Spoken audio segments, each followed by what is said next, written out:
Hey, Shalom, Israel. Brother Reggie Jr. here. I hope you guys are doing well. Today we're going to be doing Numbers chapter 33. Just picking up where I left off from last time, guys. And with this particular chapter, I'm pretty much just going to read it all the way through because this chapter is self-explanatory. So there's no real reason for me to be stopping all of the time. So with that being said, guys, we're going to go ahead and get right into it. Numbers chapter 33 in verse 1, and it says, "These are the journeys of the children of Israel, which went forth out of the land of Egypt with their armies under the hand of Moses and Aaron." So the captives then became a mighty army, and that mighty army was supposed to take over this whole earth. Now, Israel didn't accomplish it then, but Israel is going to accomplish it, brothers and sisters, when Christ comes back and he gets the remnant of Israel out of this captivity. That same remnant is going to be the Lord's army, and we're going to take down this fourth beast, and it will then be on this earth the kingdom of the Israelites. But let's keep reading. Verse 2. "And Moses wrote their goings out according to their journeys by the commandment of the Lord. And these are their journeys according to their goings out." And so that lets you know that everything Israel was doing in terms of them traveling and everything, Moses was writing these things down. So he was documenting this stuff. Verse 3. "And they departed from Ramses in the first month, on the 15th day of the first month, on the morrow after the Passover. The children of Israel went out with a high hand in the sight of all the Egyptians." And guess what? When Israel went out, Israel took everything that them Egyptians kept back from them. They took everything. They robbed them Egyptians. Verse 4. "For the Egyptians buried all their firstborn, which the Lord has smitten among them, upon their gods. Also the Lord executed judgments, because he showed them that day that your gods are no gods, and that there is only one living God, and that was him." Verse 5. "And the children of Israel removed from Ramses and pitched in Succoth. And they departed from Succoth and pitched in Etham, which is in the edge of the wilderness. And they removed from Etham and turned again into Pi-Hiroth, which is before Baal-Zephon, and they pitched before Migdal. And they departed from before Pi-Hiroth and passed through the midst of the sea into the wilderness, and went 3 days' journey in the wilderness of Etham, and pitched in Marah. And they removed from Marah and came into Elam, and in Elam were 12 fountains of water and 70 palm trees, and they pitched there. And they removed from Elam and encamped by the Red Sea, and they removed from the Red Sea and encamped in the wilderness of Sin. And they took their journey out of the wilderness of Sin and encamped in Dophkah. And they departed from Dophkah and encamped in Alush. And they removed from Alush and encamped at Rephidim, where was no water for the people to drink. And remember, the Lord suffered Israel to hunger and thirst, because remember, he was just testing them to see whether or not they would have faith in him, whether they would be obedient or not. Okay. Verse 15 says, "And they departed from Rephidim and pitched in the wilderness of Sinai. And they removed from the desert of Sinai and pitched at Kibroth Hattaavah.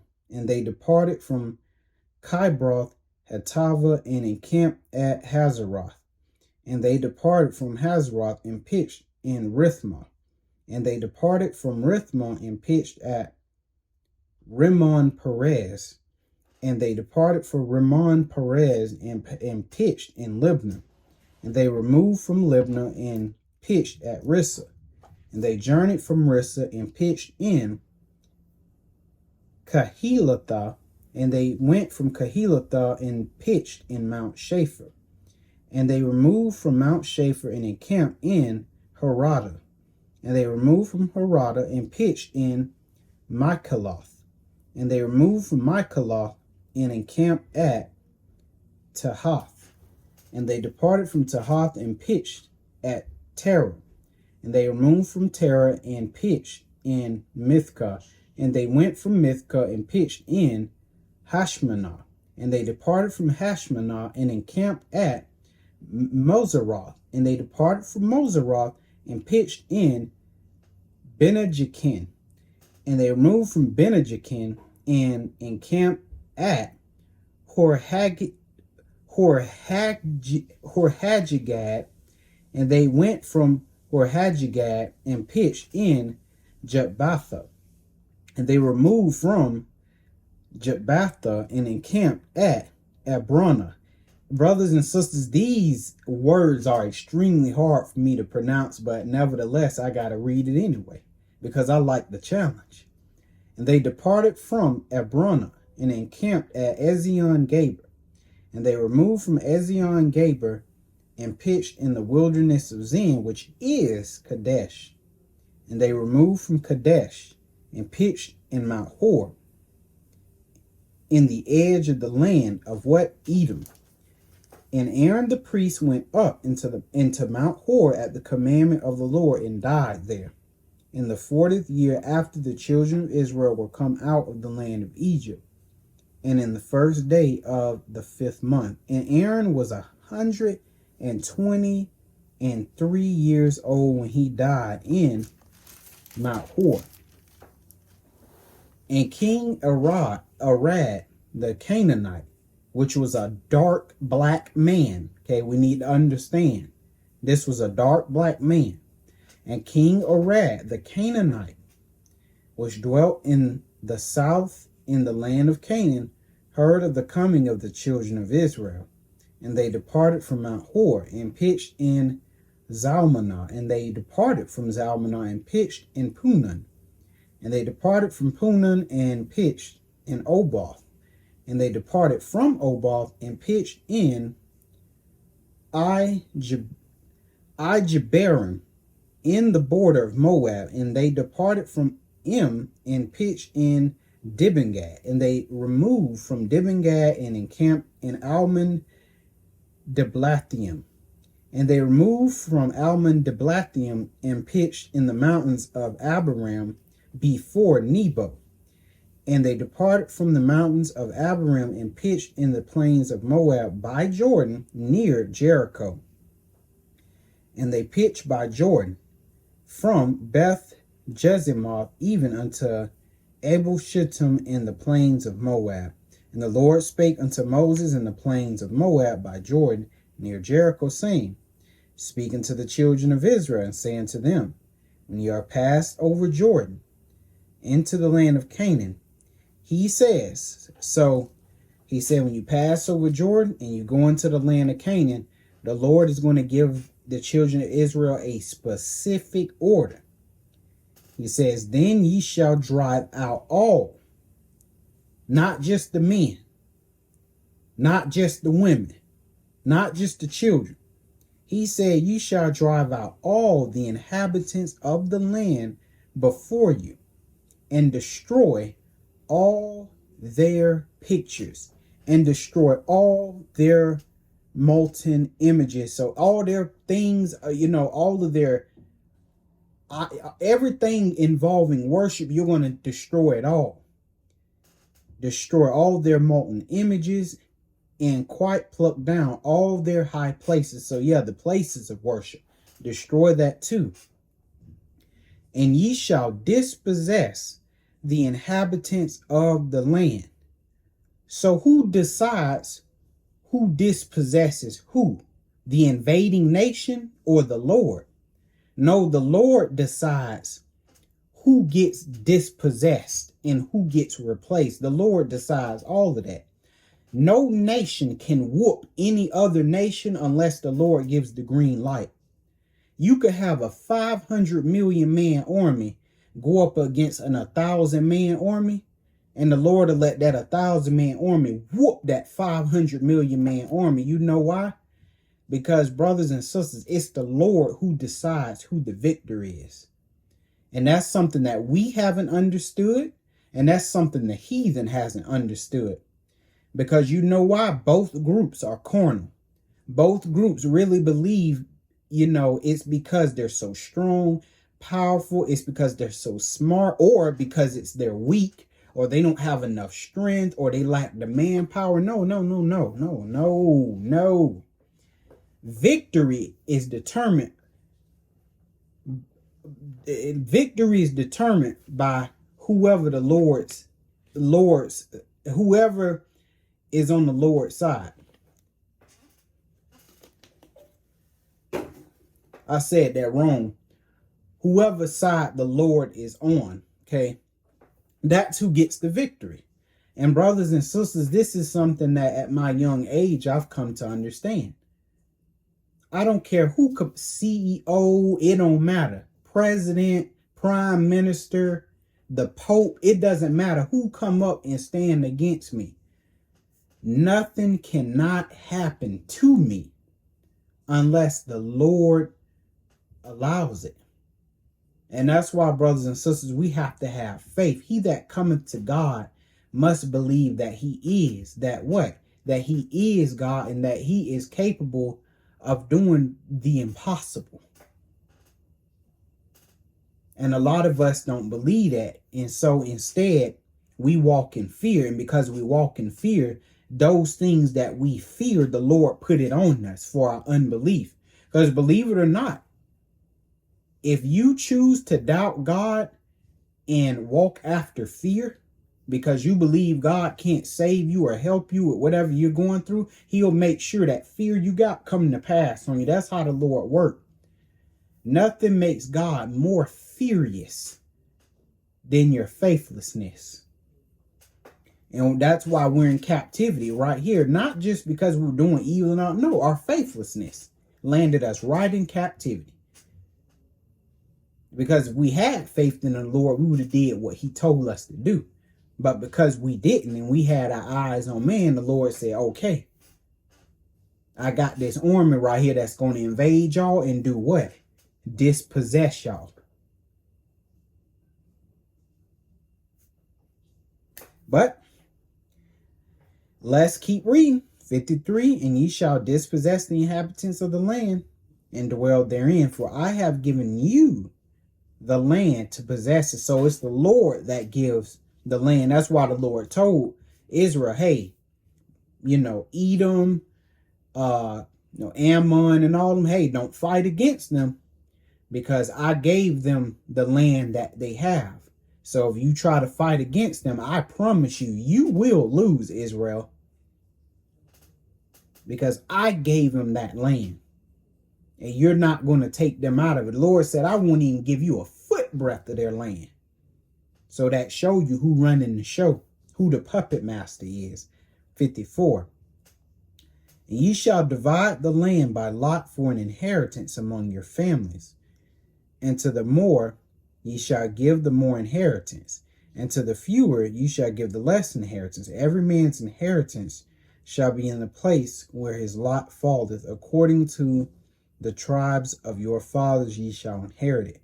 But, so the Lord gave them a command. He said, listen, I need you to drive out all the inhabitants of the land of Canaan, no exceptions.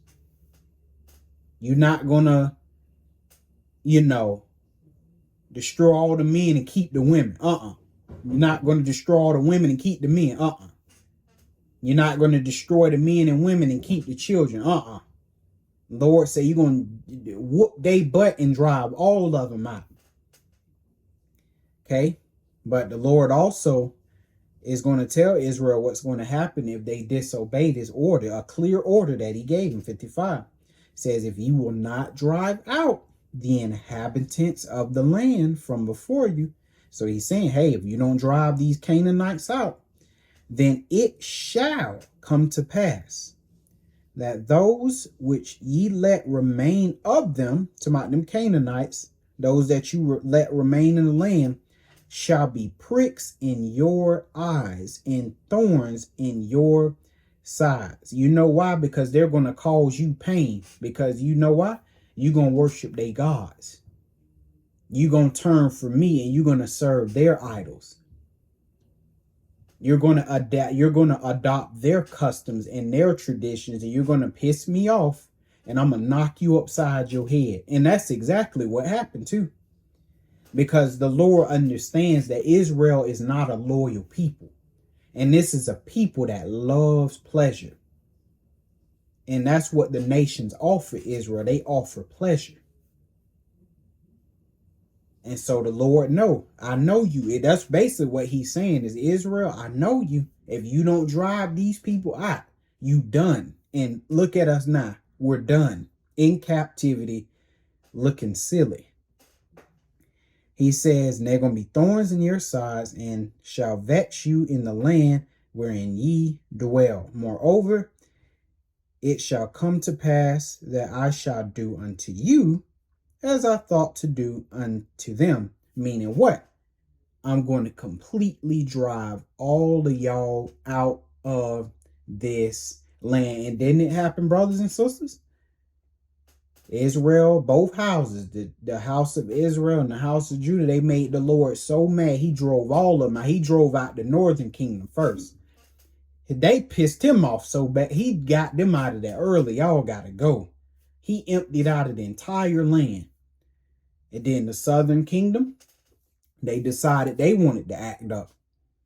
So the Lord said, y'all got to go too. And he drove them out during the Babylonian siege. He drove them out then, but the only reason he allowed a remnant to return to the land is because the Lord knew that he had to come on the scene. He know he had to put on the flesh body, and he had to come on the scene and die for the children of Israel. But not long after he died, here come them Romans.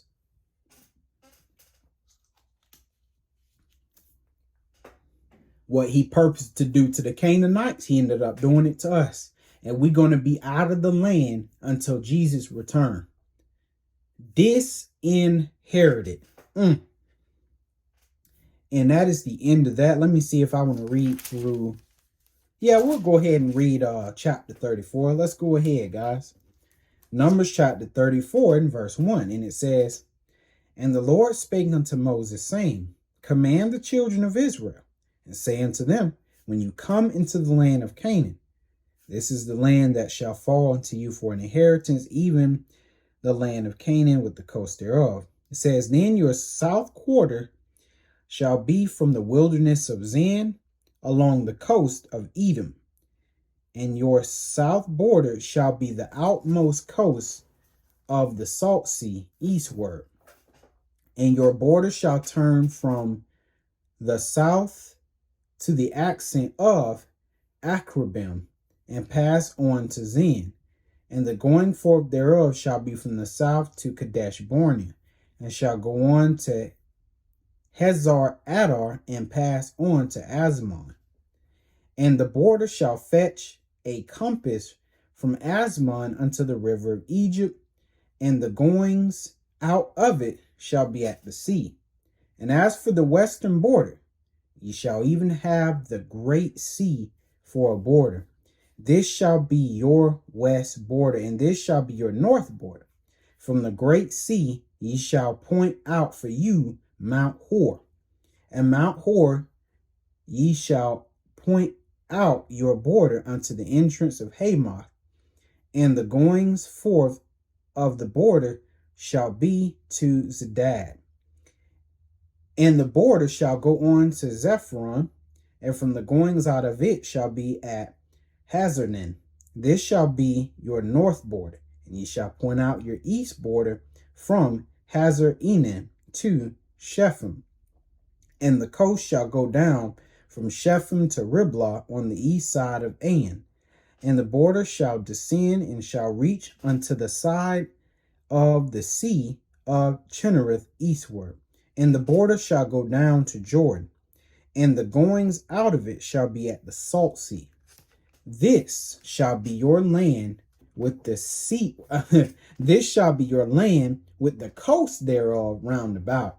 And Moses commanded the children of Israel, saying, this is the land which ye shall inherit by lot, which the Lord commanded to give unto the 9 tribes, and to the half tribe, for the tribe of the children of Reuben according to the house of their fathers, and the tribe of the children of Gad according to the house of their fathers, have received their inheritance, and half of the tribe of Manasseh have received their inheritance. And the 2 tribes in the half tribe have received their inheritance on this side of Jordan, near Jericho eastward toward the sunrising. And the Lord spake unto Moses, saying, These are the names of the men which shall divide the land unto you, Eleazar the priest, and Joshua the son of Nun. And remember, Joshua is the successor to Moses. He's the one that's going to end up taking the children of Israel into the land of Canaan. And ye shall take 1 prince of every tribe or the clan chief over the tribe, to divide the land by inheritance. And the names of the men are these: of the tribe of Judah, Caleb the son of Jephunneh; and the tribe of the children of Simeon, Shemuel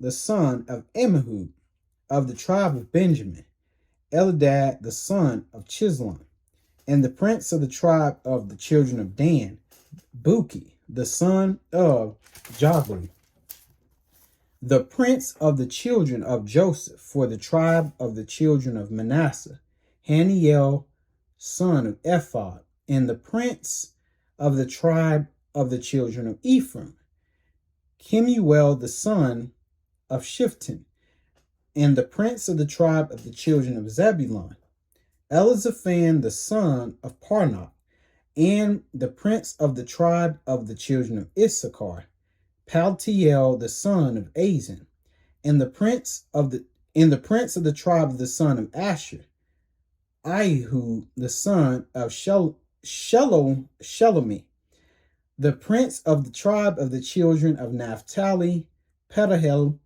the son of Ammihud. These are they whom the Lord commanded to divide the inheritance to the children of Israel in the land of Canaan. Let's see.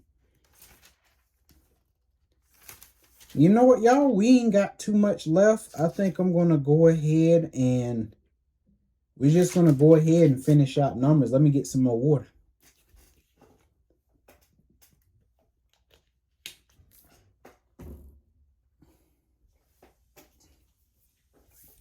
All right. Numbers chapter 35 and verse 1. And it says, And the Lord spake unto Moses in the plains of Moab by Jordan near Jericho, saying, Command the children of Israel that they give unto the Levites of the inheritance of their possession cities to dwell in. Because basically among the children of Israel, they pretty much got, how do I say this? They pretty much got apartment complexes, because remember, the Levites, they didn't get any inheritance among the children of Israel, which was land. But the Lord said, I'm going to be their inheritance, pretty much. So basically, they got the best of everything. Everything that the Lord got, the Levites got. So make no mistake, guys, the Levites had it good, and they were the richest tribe among all the tribes of Israel. Okay? Because for some reason, when we talk about Levi, we just act like they were just outcasts and that they were poor or something. No. This tribe was they were basically the elite among the children of Israel. Let's just leave it like that. So it says, Command the children of Israel that they give unto the Levites of the inheritance of their possessions to dwell in. And ye shall give also unto the Levites suburbs for the cities round about them. And the cities shall they have to dwell in, and the suburbs of them shall be for their cattle, and for their goods, and for all their beasts. So, so the Levites, guys, had everything else the children of Israel had. They had cattle, they had all of that stuff. The only thing they didn't have was land. Verse 4. And the suburbs of the cities, which ye shall give unto the Levites, shall reach from the wall of the city, and outward 1,000 cubits round about. And ye shall measure from without the city on the east side 2,000 cubits, and on the south side 2,000 cubits, and on the west side 2,000 cubits, and on the north side 2,000 cubits, and the city shall be in the midst. This shall be to them the suburbs of the cities. And among the cities which ye shall give unto the Levites, there shall be 6 cities for refuge, which ye shall appoint for the manslayer. So let's reread that. Among the cities which ye shall give unto the Levites, there shall be 6 cities for refuge, which you shall appoint for the manslayer, that he may flee thither. And to them ye shall add 42 cities. So all the cities which ye shall give to the Levites shall be 48 cities. Them shall ye give with their suburbs. So we know that 6 of those cities is going to be refuge for the manslayers. And the Lord, he is going to actually expound on that a little later. But we're going to keep reading for now, verse 8. And the cities which ye shall give shall be of the possession of the children of Israel. From them that have many, ye shall give many, but for them that have few, ye shall give few. Everyone shall give of his cities unto the Levites according to his inheritance, which he inheriteth. And the Lord spake unto Moses, saying, Speak unto the children of Israel, and say unto them, When ye be come over Jordan in the land of Canaan, then ye shall appoint you cities to be cities of refuge for you, that the manslayer may flee thither, which killeth any person at unaware. So when he's talking about a manslayer, this is what he's talking about. He ain't talking about no murderer. That's not what he's talking about. He's talking about a slayer, somebody who killeth any person at unaware. So let's just say you got 2 Israelite men, right? And let's just say they chopping down a tree with an axe. They both chopping at the tree. And let's just say one of the Israelites accidentally get too close to the other guy while, he's swinging the axe and accidentally whack the boy in the side of the head, with the axe, killing him. Okay, that's when he would go to the Levites and explain what happened, and them Levites or appoint him to the city which he should go to for refuge, because guess what? The avenger of blood, meaning his family, is going to come after him to try to kill him, because the family is going to be pissed. They're not going to look at, oh, it was an accident. They're just looking at, you took my son, or you took my uncle, you took my nephew, we coming to get you. That's how they're going to look at it. So that's what that was for, because the Lord was trying to, remember, the Lord is trying to keep a dampener on bloodshed, because, once blood is shed, it's hard to stop that cycle. Okay. But let's keep going. Verse 12, and they shall be unto you cities of refuge from what? The avenger, which is who? More than likely that person's family, or it could be that person's best friend who is looking for the person who killed their best friend. Because, everybody coming after you pretty much. Says that the manslayer die not until he stand before the congregation in judgment. Okay, and once they stand before the congregation in judgment, the Lord going to let them know whether or not it was murder. So the manslayer, if he really did, murder somebody, the Lord will let him know, no, that man murdered his brother, put him to death. Or she murdered her sister, put her to death. But if it truly was an accident, then that man or that woman would be cleared. Verse 13, and of these cities which ye shall give, 6 cities shall ye have for refuge. And ye shall give 3 cities on this side of Jordan, and 3 cities shall ye give in the land of Canaan, which shall be cities of refuge. These 6 cities shall be a refuge, both for the children of Israel, and for the stranger, and for the sojourner among them. that everyone that killeth any person unaware, see, that's the key, unawares, may flee thither. And if he smite him with an instrument of iron so that he die, he is a murderer, meaning you hit your brother with something with the intent to maim him, right? You may have not meant to kill him, but you had something, you just got an iron rod and you just, bam, because he made you mad. You didn't even intend to kill him. You just wanted to maim him, but he died anyway. Well, the Lord considers you a murderer, right? So, or if you straight up just want to kill your brother, yeah, you're a murderer. It says the murderer shall surely be put to death. So when you stand on that trial and you were found by the Lord to be guilty and he let them Levites know, guess what? You will be surely put to death. You going to see God. Verse 17. And if he smite him with the throwing stone wherewith he may die, and he die, he is a murderer. So even if you throw a stone with, you throw a stone at your brother, throw a stone at your sister, and they die, you a murderer. The murder shall surely be put to death. So a life for a life. But see, Babylon, they don't deal in that, Babylon, they'll just put you in prison for 100 years because, they want to get labor off of you. They want to work you to death in them prisons. Verse 18. Or if he smite him with the hand weapon of wood wherewith he may die, and he die, he is a murderer. The murderer shall surely be put to death. Now, the Lord is giving you, now, are you going to stick to these exact scenarios to determine whether or not your brother or sister is a murderer? No, but the Lord is talking about the intent to kill, the intent to maim your brother or sister. And with whatever you do, whatever course of action you take, if you intend to maim or to purposely kill your brother or sister and they actually die, you're a murderer. And that's why Jesus, when he came on the scene, he said, let's not even let it get to here.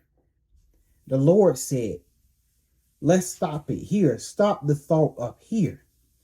And see, with Israel, the thought is up here. That's why Israel can kill each other so easy, because the thoughts, they're up here. See? Now, let's see. 19. The revenger of blood himself shall slay the murderer. So, if you killed somebody's son, hey, that mom and daddy can have at you. That's how the Lord had it. See, that's fair. See, in Babylon, they'll have the doctor with the lethal injection, or they'll have the electric chair and all that. The Lord say, give them over to the revenger of blood. Like I remember I seen this trial with this Israelite brother. He murdered this black man's son in cold blood. I'm pretty sure the infamous video. He went to go tackle the boy. And he was telling that boy, man, I'll kill you, man. I'll kill you. See, he was the revenger of blood. Now, biblically, the police and everything is supposed to hand him over to the father, to that boy's father. And that boy's father would have ripped him apart. And brothers and sisters, that is fair. It says, the revenger of blood himself shall slay the murderer. When he meeteth him, he shall slay him. So the Lord considers that justice. But if he thrust him of hatred, or hurl at him by lying of weight that he die, or in enmity smite him with his hand that he die, he that smote him shall surely be put to death, for he is a murderer. The revenger of blood shall slay the murderer when he meeteth him. So the Lord wanted the revenger of blood to get him. Nobody else. I want the revenger to get him. But, right, like the children of Israel, we are the Lord's children, right? And Many of our children, right? Let's just put it like this. We are the Lord's children, and many of us have been put to death at the hands of these heathen. Well, guess what? When the Lord come back, he gonna get even with these heathen. And guess what? He gonna let us get in the action. Why? Because a lot of the heathen have put our children to death. So guess what? The Lord is the revenger of blood, and we too are the revengers of blood. Verse 22. It says, but if he thrust him suddenly without enmity, or having cast upon him anything without lying of weight, or with any stone wherewith a man may die, seeing him not, and cast it upon him that he die, and was not his enemy, neither sought his harm, the congregation shall judge between the slayer and the revenger of blood, according to these what judgments. There was a situation, I like that it says, but if he thrust him suddenly without any enmity, or having cast upon him anything without lying away. So let's say you carrying a knife and your brother coming around the corner, and you turn and boom, you know, thrust him with the knife and he died. Well, those were special situations. And the Lord, you know, he would be the judge, because the thing about it is you can fool man, but you cannot fool God. And that's what I love about him. And then it says, let's see. Let's just keep reading. 24 it says, the congregation shall judge between the slayer and the revenger of blood according to these judgments. And the congregation shall deliver the slayer out of the hand of the revenger of blood, because it was an accident. And the congregation shall restore him to the city of his refuge, whither he was fled, and he shall abide in it unto the death of the high priest, which was anointed with the holy oil. But if the slayer shall at any time come without the border of city of his refuge, whither he was fled, and the revenger of blood find him without the borders, in the place where he was supposed to be in refuge, and he decided, well, I'm going to leave out of here. It says, and the revenger of blood killed the slayer, so he catch him. And he killed the slayer. It says he shall not be guilty of blood, because, brothers and sisters, a life for a life, because life is a gift. And see, we don't understand it, because in here in Babylon, nobody really values life. People killing each other, all kind of crazy war. Like life is just like fixing a sandwich or something. No, life is a gift, brothers and sisters. Life is everything. And to not value it is just animalistic. It really is. Verse 28. Because he should have remained in the city of his refuge unto the death of the high priest. But after the death of the high priest, the slayer shall return into the land of his possession. So these things shall be for a statute of judgment unto you throughout your generations and all your dwellings. Whoso killeth any person, the murderer shall be put to death by the mouth of witnesses. But one witness shall not testify against any person to cause him to die. In Babylon, they're guilty of that. They'll have one witness and put a whole man or a woman to death based off of one witness. That's unrighteous, brothers and sisters.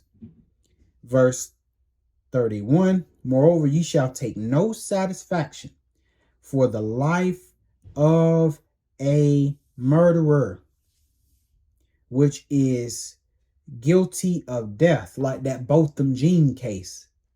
That was just a damn disaster. They coming up, family coming up, hugging this heathen girl who murdered their son, their brother, nephew. I mean, it was a mess.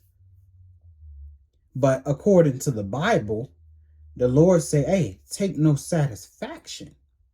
Especially if you're the judge. You remember the Botham Jean case, the judge even coming down to the heathen girl, and it's going to be okay. Sometimes life, the Lord say, ye shall take no satisfaction for the life of a murderer, which is guilty. That heathen girl was guilty of death, but he shall be surely put to death. So, brothers and sisters, how we are, this mind that black people got in captivity is different than the mind that the Lord wanted us to have here in this Bible. We are so far from what the Lord wanted for us. 32. And it says, you shall take no satisfaction for him that is fled to the city of his refuge, that he should come again to dwell in the land unto the death of the priests. So, ye shall not pollute the land where you are, because when you start shedding a lot of blood, guess what? For the blood, it defileth the land. Now you understand why, and I could only speak for the country I'm in, which is the U.S. of A. That's why you think all of this stuff happening in this land, because too much blood been shed in it, brothers and sisters.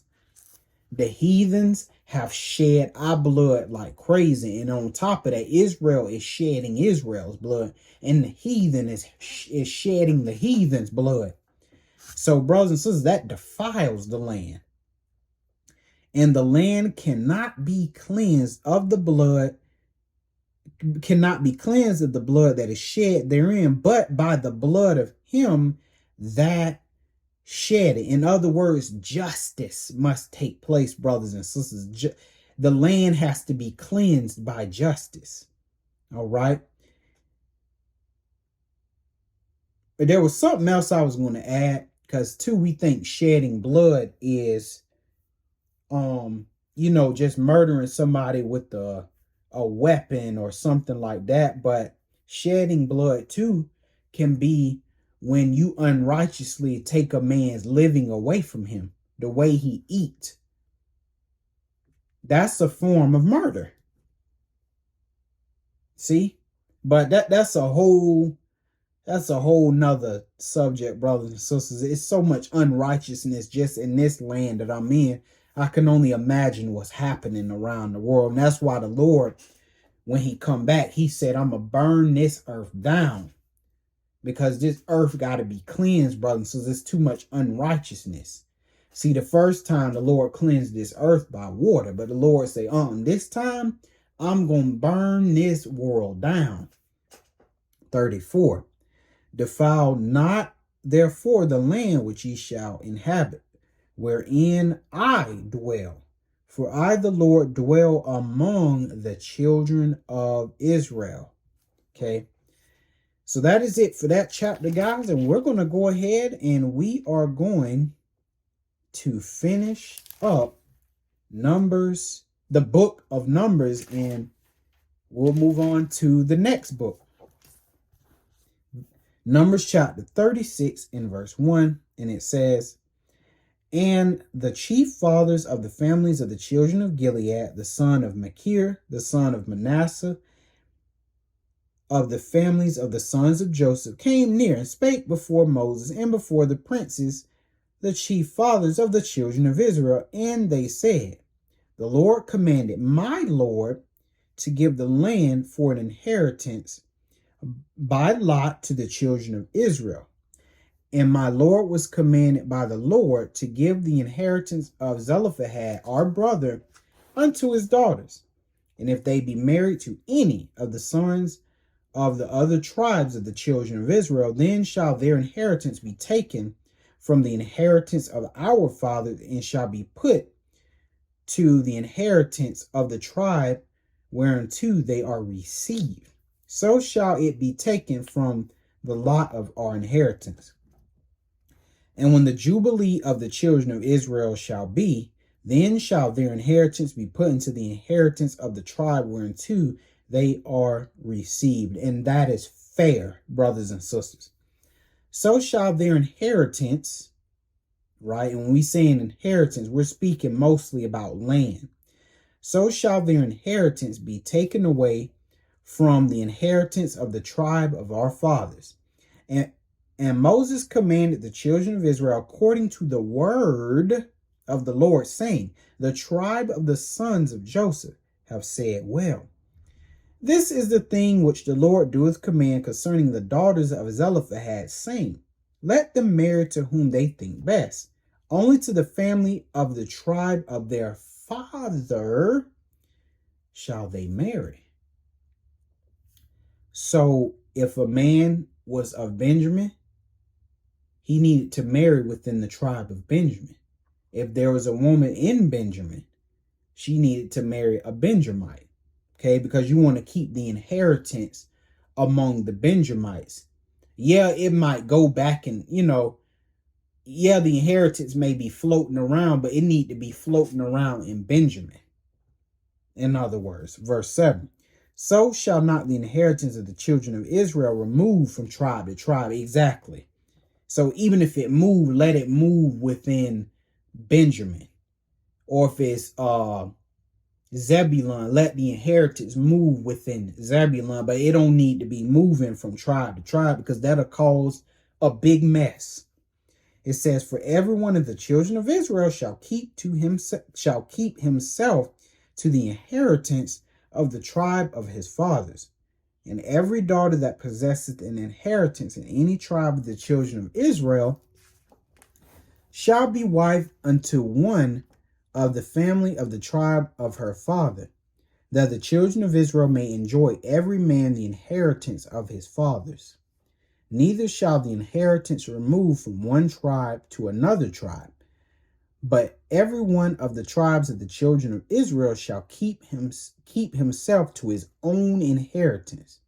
Even as the Lord commanded Moses, so did the daughters of Zelophehad. For Mahlah, Tirzah, and Hoglah, and Milcah, and Noah, the daughters of Zelophehad, were married unto their father's brothers' sons. Okay, so their uncles' sons. And they were married into the families of the sons of Manasseh, the son of Joseph, and their inheritance remained in the tribe of the family of their father. So they were of Manasseh. 13. These are the judgments. These are the commandments and the judgments which the Lord commanded by the hand of Moses. So a lot of these laws, statutes, commandments, a lot of this stuff was tied to the land.